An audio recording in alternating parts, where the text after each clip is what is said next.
The Apple TV project The Big Con placed Eric C. Con and his former clients back in the spotlight last year, but attorneys say the story is not over. The spotlight has turned to a silver lining for hundreds of former clients who are now facing the possibility of reinstated benefits. WYMT's Buddy Forbes spoke to attorney Ned Pillersdorf about the latest developments. Mr. Con, any comment? Around 6 years ago, hundreds of clients of now imprisoned attorney Eric C. Con lost everything. Traumatic event for them, both emotionally and economically. But the work has continued behind the con, as attorneys like Ned Pillersdorf challenged the Social Security Administration to reinstate the benefits for hundreds of clients after the original hearings were deemed unconstitutional. But this is the most significant class action, any type of settlement of my career. 500 to 600 people who we've been worried about can get their benefits reinstated by simply asking for a new hearing, which they ought to do. Pillersdorf says the former clients should soon receive a letter from the SSA detailing how to ask for a new hearing, and he has no way of contacting those individuals himself. We don't know who most of these 500 to 600 people are. He says asking for the hearing immediately reinstates their monthly benefits, and once the hearing is over, if they win their case, they will also receive back pay for the years of unpaid benefits. It is a no-brainer. Send in that notice, get your monthly benefits reinstated now, and if you're truly disabled and win your new hearing, I can think of more than 100,000 reasons why you ought to go through that new hearing. But he fears the letters coming from the administration may be going unopened. They have become so suspicious of anything from the Social Security Administration, the way they've been treated. So he is encouraging those who truly qualified for the benefits to come forward and regain a much-needed resource. So frustrating. We worked so hard to get this wonderful class action settlement that of the 600 people as we sit here today, I'm convinced more than 300 have no idea any of this is going on. Saying they are no longer the forgotten 500. In Floyd County, Buddy Forbes, WYMT Mountain News. Pillersdorf says anyone who is truly disabled when receiving their benefits should consider this a win, encouraging them to act soon because the letter also comes with a deadline. A Perry County school bus carrying 2 students, a driver and a bus monitor, were involved in a wreck this afternoon. Jody Maggard, the chief financial officer of Perry County Schools, says a car ran a red light at the Highway 80 intersection in front of Fazoli's and East Perry Elementary. 3 of the 4 on the bus were taken to Hazard ARH as a precaution, but no serious injuries are reported. WYMT has reached out to the Hazard Police Department for more information. A lawsuit has been filed on behalf of a Rowan County high school athlete who says she was the victim of sexual abuse by her coach and teacher. According to the lawsuit, Andrew Zahiri was a teacher at Rowan County High School and an assistant basketball coach. He was put on administrative leave, and the investigation is now being handled by state police. The lawsuit names Principal Jordan Mann and Superintendent John Maxey as defendants, saying they disregarded reports about Zahiri. One town in Floyd County has made a new 4-legged addition to its police department. WYMT's Jordan Mullins has more from the Prestonsburg Police Department and its newest K9 unit.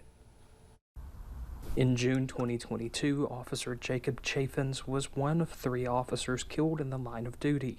He was also the Prestonsburg PD's K9 handler, and his K9, Nelson, was retired to live with Officer Chaffins' family. Soon after, a friend of the department reached out to help. Iron K9, Eric Harris, and he wanted to do anything that he possibly could to help out the department, knowing in the shape it was in, and knowing the need that there is for each and every department in the state to have at least 1 dog. Iron K9 of Frankfort donated K9 Secret to Prestonsburg PD and paid for her training. She's trained in tracking, suspect apprehension, and narcotics, specifically cocaine, marijuana, or cocaine, methamphetamine, heroin, and fentanyl. In just a month, Secret has already made a difference, taking small quantities of drugs off the street on multiple occasions. Getting the drugs off the streets to prevent somebody from maybe overdosing and losing their life. I mean, that's what our main objective is to protect this community. Working to serve their community. There was such a great need in our community to have a multi-purpose dog, and with officer arms and secret, I've got no doubt that they will do honor and justice to the legacy that Jake and Nelson have left behind. And always remembering those who came before. In Prestonsburg, Jordan Mullins, WYMT Mountain News. Officer Jason Arms added that while Secret is still new to the department, she is settling in well and is a great asset and a great friend to the entire community.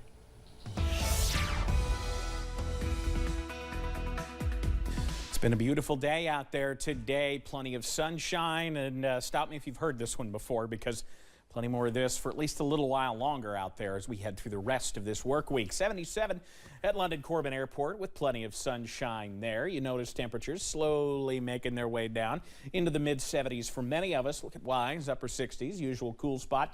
Clintwood's at 72 and Grundy's at 74. Well, it'll be cooling off quick tonight, partially thanks to how low these dew points are, down into the 40s. That's the bottom of the thermometer, if you will, out there. So that's as low as the temperatures can go. These will come up a little bit as we head overnight, but still not enough moisture for that front that's working toward us as our sweep remains clear on First Alert Pinpoint Doppler. Through the next 12 hours, we quickly drop into the 50s as we work through tonight. I'll have details, though, on when some showers could return in a few minutes. Olivia? Thank you, Evan. Work on the Pandabull Dam has slowed traffic in Jackson since October. Anyone driving on 15 through Jackson has certainly seen that. WYMT's Keaton Hall joins us now from Breathitt County with an update on the project. Motorists here in Jackson are likely to be relieved to hear that construction blocking part of Highway 15 over the Pandabull Dam should be completed soon. All lanes of traffic are expected to be open by next Thursday evening. Work began on the dam last October after the spring 2021 and July 2022 floods prompted concerns about its stability. We've had a contractor in to basically drill vertical columns in the dam and then pour concrete, fill those vertical columns. And what that's going to do is it will stabilize the dam and sort of waterproof it. Back in July, HB Elkin says the river levels here were at an all-time high, just 1 foot from cresting over Kentucky 15 into the Pandabull Lake. In Jackson, Keaton Hall, WYMT Mountain News. Thank you, Keaton. We'll have more on the Pandabull Dam situation tonight at 11.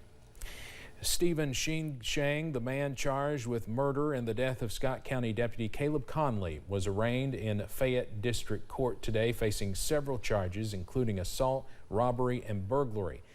It stems from a violent crime spree that happened Monday night after police say he shot and killed Deputy Conley. A judge entered a not guilty plea on behalf of Sheng. He's on a judicial hold pending charges out of Scott County, which are expected to be presented to a grand jury. Former U.S. Attorney and current Kentucky Republican candidate for Attorney General Russell Coleman told WKYT that the suspect had to be revived at the scene of his arrest on Monday evening. When they took him into custody, Bill, he was overdosing. They saved his life. They applied Narcan and saved his life. That's the caliber of the men and women we have out there in law enforcement. Sheng is due back in Fayette County Court on June 2nd. The Scott County Sheriff's Office invites you to attend a candlelight vigil for Deputy Conley. That will be held tomorrow night at 8. Folks will gather at the square near City Hall to honor the life and service of Deputy Conley. Because of that service, Main Street at North Hamilton will be shut down. A Perry County man is asking for help cleaning cemeteries for veterans around the community. WYMT's RJ Johnson tells us about the problems one man has seen and what he is doing to fix them. Cleaning off graves of veterans is something that a retired Army veteran felt the need to do. Bobby Brown says he was working on a project for fallen soldiers when he noticed several cemeteries were in bad condition. You can't even read the veteran's marker. It's covered in grass or dirt, or in a couple cases here I've already found some that's broke down and laying on their sides. Brown says for the past couple of months he has been cleaning off graves because no one else will. It's atrocious. I really don't have a word for it. There's soldiers here that were heroes. We don't care about them, evidently. Koki Randolph has more than a dozen family members buried at the Riverside Cemetery, and he says that it's important to pay your respects. You got to have respect for your elders and all the veterans through the years, because we wouldn't be here in a free country if it wasn't for them. Both Randolph and Brown say that more people need to get involved before it's too late. And all of our families in this area, and we try to get up. As you see, it was pretty clean, but we like to keep it better. And I'd like to see more people keep it better. It's going to be lost. Of course, from what I'm seeing, what's it going to be like when my generation's gone? And that's not going to be very long. Brown says it is simple. Come out and clean up. And it's just getting up and going out and show respect for these veterans. Cleaning up one cemetery at a time, Brown and Randolph are working towards a cleaner county. In Hazard, RJ Johnson, WYMT Mountain News. Brown says he would like if more people could join the cleanup process, especially throughout the Memorial Day weekend. To call him, his phone number is 859-585-8648.